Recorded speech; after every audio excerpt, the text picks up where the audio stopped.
सुख की कला, सुख पाने का क्या विज्ञान है, ये हम आपके सामने बताएंगे। सुख कैसे मिलता है, सुख कैसे भोगा जाता है और सुख पाने के लिए हमें क्या करना पड़ता है, इसकी छोटी सी रेसिपी हम आपको बताएंगे। तो चलते हैं कि संसार है एक नदियाँ,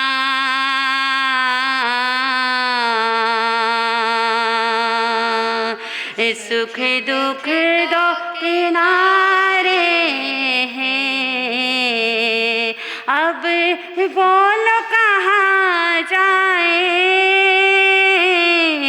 हम बहते सारे हैं, हम बहते सारे हैं, संसार है एक नदियाँ, सुख दुख दो, बोलिए, अब बोलो कहाँ जाए, हम बहते सारे हैं, हमें बहते। तो आइए, बड़े सुंदर शब्दों के साथ कवि ने अपनी चंद पंक्तियाँ लिख दी कि ये संसार दुखों का सागर है। इसीलिए महावीर ने कहा है, अहो दुखो हु संसारो। इस संसार में चारों तरफ त्राही त्राही दुख ही दुख दिखाई देता है। संसार में कहीं भी सुख आपको नहीं दिखाई देता है। दो व्यक्ति हमारे सामने खड़े हैं, मान लीजिए दो महिलाएं हमारे सामने खड़ी हैं, उनसे हमने पूछा कि आप कैसे हो, तो उसने कहा, महाराज मैं बहुत गरीब हूँ, मेरे पास में पैसा नहीं है और धन नहीं है, सुबह खाऊं तो शाम नहीं और शाम खाऊं तो सुबह नहीं, मेरी आर्थिक परिस्थिति बड़ी कमज़ोर है और मैं बहुत दुखी हूँ। और वो कौन है? गरीब है, इसीलिए क्या है, वो दुखी है। अब एक दूसरी महिला हमारे सामने आई, उनसे हमने प्रश्न किया कि आप कैसे हो? अरे महाराज, संसार में मेरे जैसा तो कोई क्या नहीं है, दुखी नहीं है। और जिस महिला से हमने प्रश्न किया वो महिला कौन है? गरीब नहीं, अमीर है, समृद्धि की मालिक है, मिलों की मालिक है, अनंत वैभव उसके घर में है, घर में सब कुछ है, लेकिन क्या करूं महाराज, मुझे आनंद और सुख प्राप्त नहीं है। अब फिर दो महिलाओं से हमने पूछा, एक को बेटा है, एक को बेटा नहीं है, एक को पुत्र है और दूसरे को पुत्र नहीं है। मैंने कहा, भाभी जी आप कैसे हो? महाराज, करोड़ों का अंबार लगा हुआ है, धन वैभव की कोई कमी नहीं है, लेकिन मेरे घर में क्या नहीं है? मेरे घर का वंश नहीं है, मेरे घर में एक दीपक नहीं है जो मेरे घर को क्या कर सकता है? प्रकाशित कर सकता है। अगर एक बेटा होता तो मेरा जीवन सुख और शांति से गुजर जाता। तो वो भी क्या है? दुखी है। क्यों दुखी है? कि उसके पास में पुत्र नहीं है, घर का चिराग नहीं है। अब दूसरी महिला से पूछा तो मैंने कहा, भाभी जी आप कैसे? वो बोले, मार्सा मैं तो बहुत दुखी हूँ। मैंने कहा, क्या बेटा नहीं है? महाराज, बेटे एक नहीं, दो नहीं, कितने बेटे हैं? चार बेटे हैं, लेकिन एक आवारा, दूसरा दिवालिया। कितने पुत्र हैं? 4 पुत्र हैं महाराज, लेकिन चारों में भी मुझे क्या नहीं है?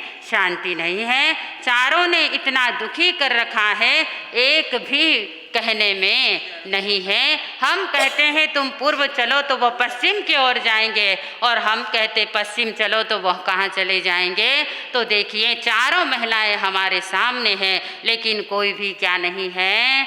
सुखी नहीं है। याद रखना, इस संसार के अंदर आप कहीं भी चले जाइए, पूरी दुनिया में, देश में, विदेश में चक्कर काट कर आइए, आपको इस संसार में कोई भी सुखी नजर नहीं आएगा। तो कवि ने लिखा है कि मैं तो ढूंढ्यो रे सहु जग, माया सुखी ना मिलियो एक कोई।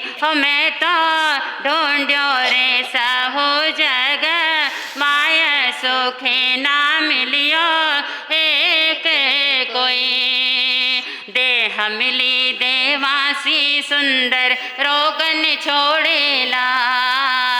देह मिली देवासी सुंदर, रोगन छोड़ेला। अरे करोड़पतिया ने खाता देखा, अरे करोड़पतिया ने खाता देखा, पालक री सब्जी लोको आरे सुखी ना मिलियो एक कोई। हो मैं तो ढूंढ्यो रे सहु जग माया सुखी ना मिलियो एक कोई। कितना सुंदर कहा कवि ने। सारा संसार ढूंढा, सारे संसार को परिभ्रमण किया तो कवि ने देखा कि इस संसार में कोई सुखी भी नहीं है। जहाँ देखता हूँ वहाँ दुख ही दुख नजर आता है। दुख का अंबार लगा हुआ है। घर बहुत बड़ा है, बंगला है, गाड़ी है, वैभव है, सब कुछ है, लेकिन क्या नहीं है? अनंत मिलों का मालिक है, जिसके पास में समृद्धि की, वैभव की कोई कमी नहीं, नौकर और चाकर की कोई कमी नहीं है। देह भी देवों से सुंदर मिली है, शरीर इतना सुंदर, इतनी खूबसूरत, इतने खूबसूरत, इतने ब्यूटीफुल हैं, लेकिन क्या करें? वो शुगर हो तो शक्कर नहीं खा सकता है और ब्लड प्रेशर हो तो नमक नहीं खा सकता है। सब कुछ है, 2 पैसे का नमक और 2 पैसे की शक्कर वह नहीं खा सकता है। और जब आगे बढ़ते हैं तो कहाँ है कि पत्नी दिखने में तो बहुत सुंदर है। महाराज, मैं आपकी बात नहीं कर रही हूँ, भगवान राहुगन, आप बड़े अच्छे हैं। आप जैसे लोग तो शायद दिया लेकर भी हम ढूंढे तो हमें क्या नहीं होंगे, नहीं मिलेंगे। सचमुच में आपके हृदय की गहराइयों से प्रशंसा करती हूँ कि आप प्रवचन बड़े ध्यान से सुनते हैं, बड़े सजग रहते हैं। और मेरा भी एक ही काम है कि जगना और जगाना। सोने देना मेरा काम नहीं है, न सोना मुझे पसंद है और न किसी को सोने देना पसंद है, क्योंकि सोना आपको अच्छा लगता है लेकिन मुझे सोना अच्छा नहीं लगता। सोना आपको अच्छा लगता है लेकिन मुझे सोना अच्छा नहीं लगता। बराबर है ना? आपको क्या अच्छा लगता है? पीला। पीला सभी को बहुत अच्छा लगता है। अभी धीरे धीरे पीले का प्रचलन कम हो रहा। अभी हमारी महिलाओं को क्या चाहिए? हीरे की चूड़ी चाहिए। ओहो, उस हीरे की चूड़ी को पहनकर बड़ा सुख मिलता है ना? 5000 की साड़ी आपने पहनी है, 5000 की साड़ी आपने पहनी है और किचन में आप खड़े हैं। अगर खाना बनाते बनाते वही साड़ी जल जाए तो साड़ी सुख की जगह दुख का क्या ले लेती है? रूप ले लेती है। इतनी प्यार से इतनी साड़ी खरीद कर लाए, इतनी महंगी लाए, लेकिन वही साड़ी सुख से दुख का कारण बन जाती है ना? जब संकट आता है तो किसको याद करते हैं? हाँ? भगवान को याद करते हैं कि हे भगवान, तुझे मैं ही मिला था क्या? क्या पड़ोसी वाला नहीं था क्या? है इसीलिए भगवान को आप कब याद करते हो? कि दुख में सुमिरन सब करे,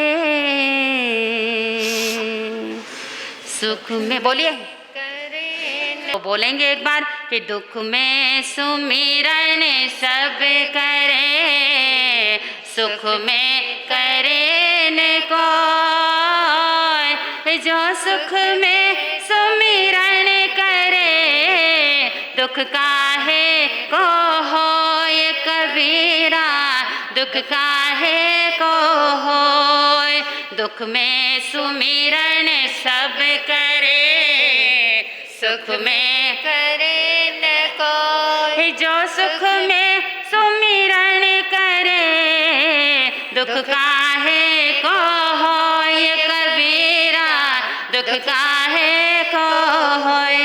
जब भी थोड़ा सा संकट आता है, इन संकट की परिस्थितियों से व्यक्ति जब गुजरता है तो सीधा भगवान के मंदिर में जाकर के कहता है कि हे भगवान, थारा हाथ जोड़ू, थारा तुमचे पाय पड़ता, तुम्हारा हाथ जोड़ते माझा सर्व दुख दूर करून दिया, है ना?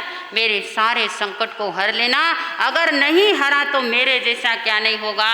बुरा नहीं होगा। तू क्या कर लेगा बा? तू तेरा ही कुछ नहीं कर सकता तो भगवान का तू क्या कर सकता है? तो देखिए, हमारी भावना भावनाएं कैसी होती है कि मंदिर में जाकर के हम परमात्मा से सुख को मांगते हैं, लेकिन आप मंदिर में जाकर कभी ये नहीं कहते हैं कि मैं धर्म ध्यान करूँगा, मैं भक्ति करूँगा और खुदा की क्या करूँगा, इबादत करूँगा।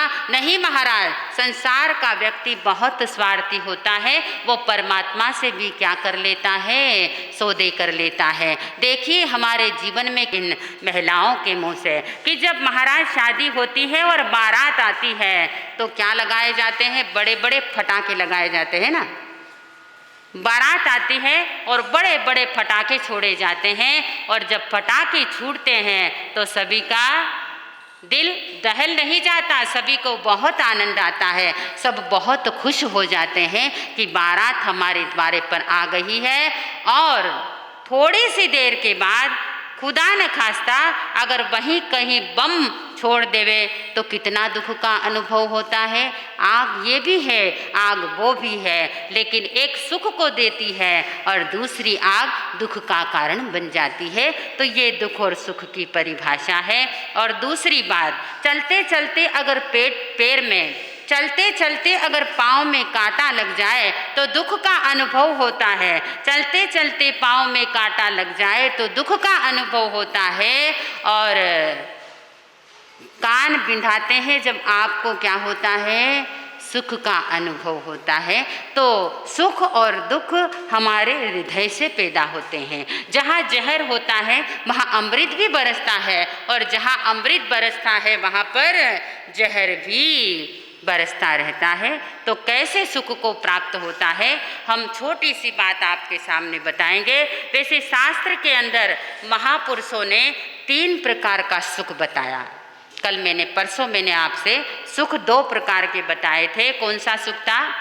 किया जिन वाणी री चोट थारे लागी कोनी रे, आजिन वाणी री चोट थारे लागी कोनी रे, आ प्रेम चिन्ह गारी थारे जागी कोनी रे, आ प्रेम चिन्ह गारी थारे जागी कोनी रे, आजिन वाणी री चोट थारे लागी कोनी रे, आजिन वाणी री चोट थारे लागी कोनी रे। अभी तक आपके दिल को, दिमाग को ये जिनवाणी की चोट नहीं लगी। अगर जिनवाणी की चोट लग जाती तो इतने दिन से जो आपने सुना है वह थोड़ा तो आपको क्या रहता, याद रहता। अभी तक क्या नहीं हुआ, 2 दिन की बात आप भूल जाते हैं। तो हर साल चातुर्मास होता है, हर साल पेड़ा पाड़ा 55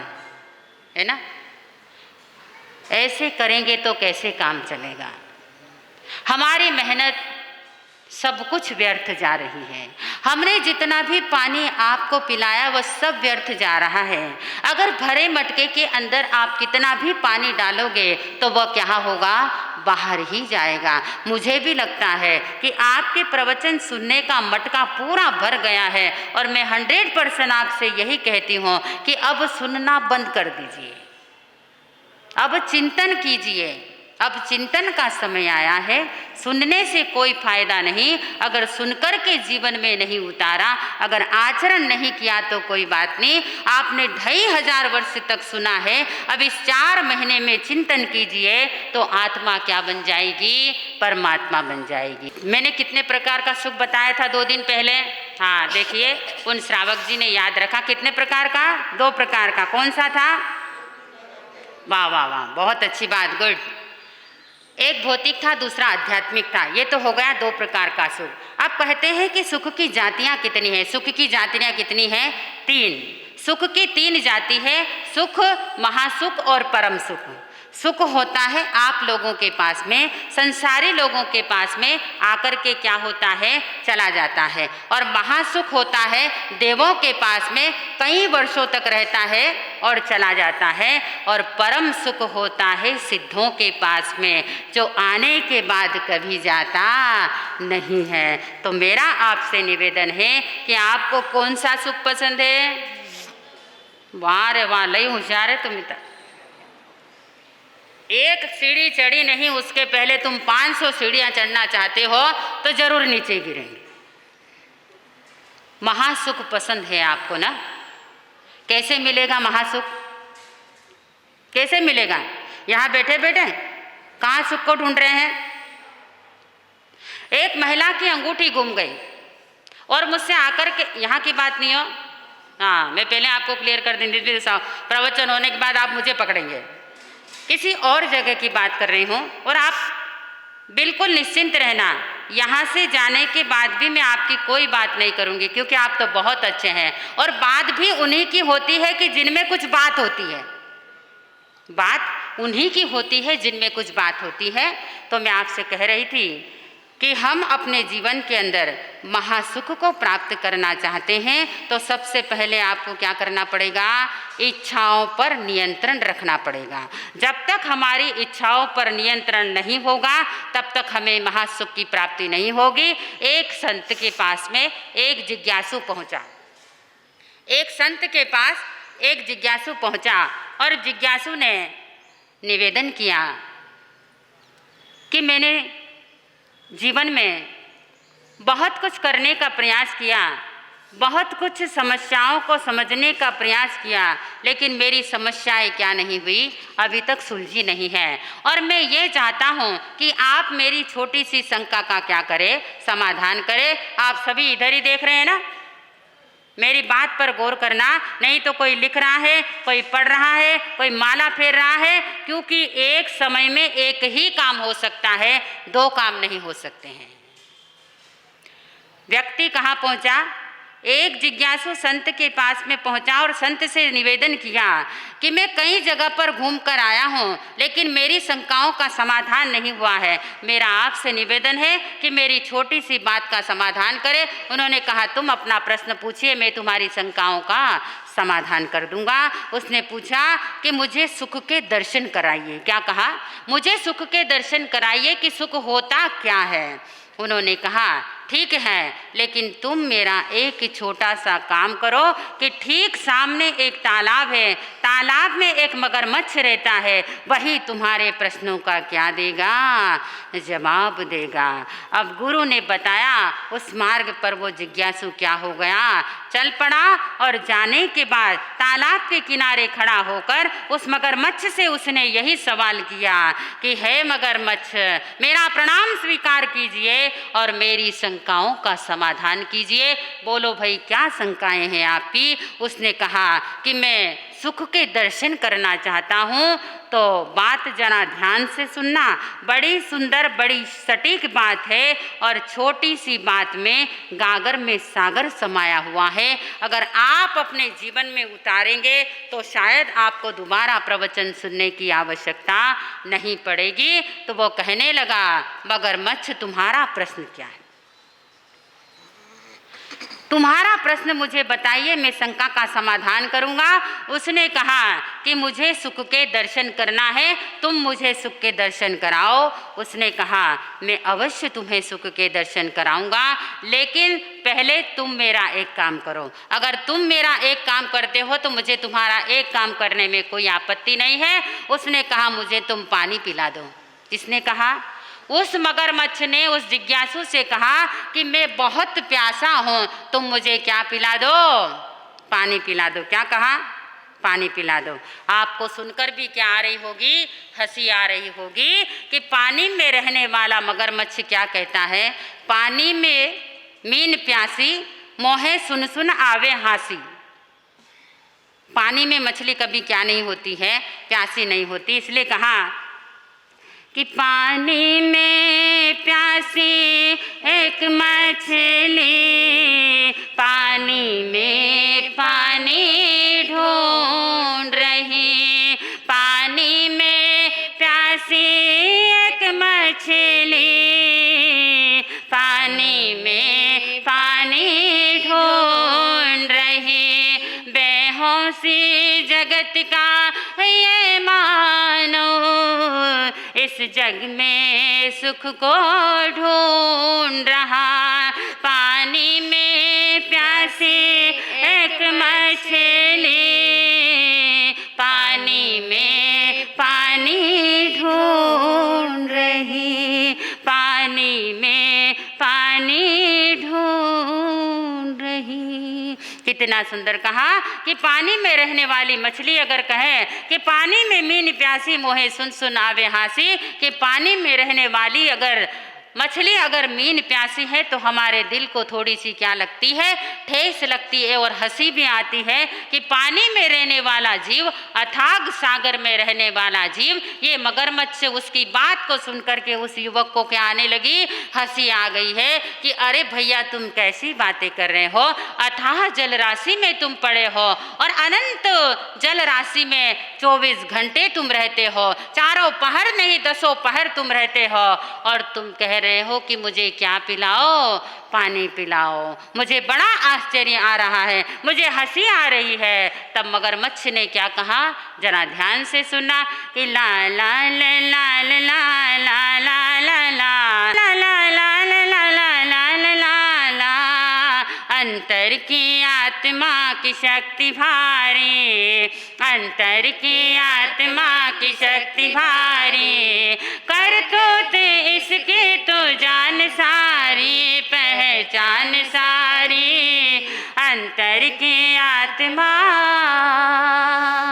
कितना सुंदर कहा कि तुम्हारी बात को सुनकर के मुझे हंसी आई और मेरी बात को सुनकर के हंसी तुम्हें आई कि मैं इस अथाह जल राशि में रहने के बाद भी प्यासा हूँ, ये तुम्हें ऐसा लगता है, उसी तरह मुझे भी ऐसा ही लग रहा है कि तुम इस अनंत सुख तुम्हारे पास में है और सुख का कुंभ कलश तुम्हारे पास में है, सारे संसार का सुख तुम्हारे पास में है, फिर भी तुम अपने आप को क्या बता रहे हो, प्यासे बता रहे हो। हमारी इस अंतरात्मा में कितना सुख है, सारे संसार का सुख, अनंत शांति से ये जीवन हमारा क्या है, लबालब भरा हुआ है। इस संसार में जितना सुख नहीं है उससे 4 गुना सुख कहाँ है, हमारे हृदय के अंदर है। बस दरवाजा खोलने की क्या है आपको आवश्यकता है कि घूंघट के पट खोल तो है पिया मिलेंगे। जैसे ही घूंघट के पट खुल जाते हैं परमात्मा के दर्शन होते हैं और अंतर के कि जब बाहर की आंख खुलती है तो जगत का दीदार होता है, कि जब बाहर की आंख खुलती है तो जगत का दीदार होता है और जब अंतर की आंख खुलती है तो परमेश्वर का दीदार होता है। परमेश्वर का दीदार होता है कि आप हृदय के पट को खोल दीजिए, आपको अनंत सुख की क्या हो जाएगी, उपलब्धि हो जाएगी।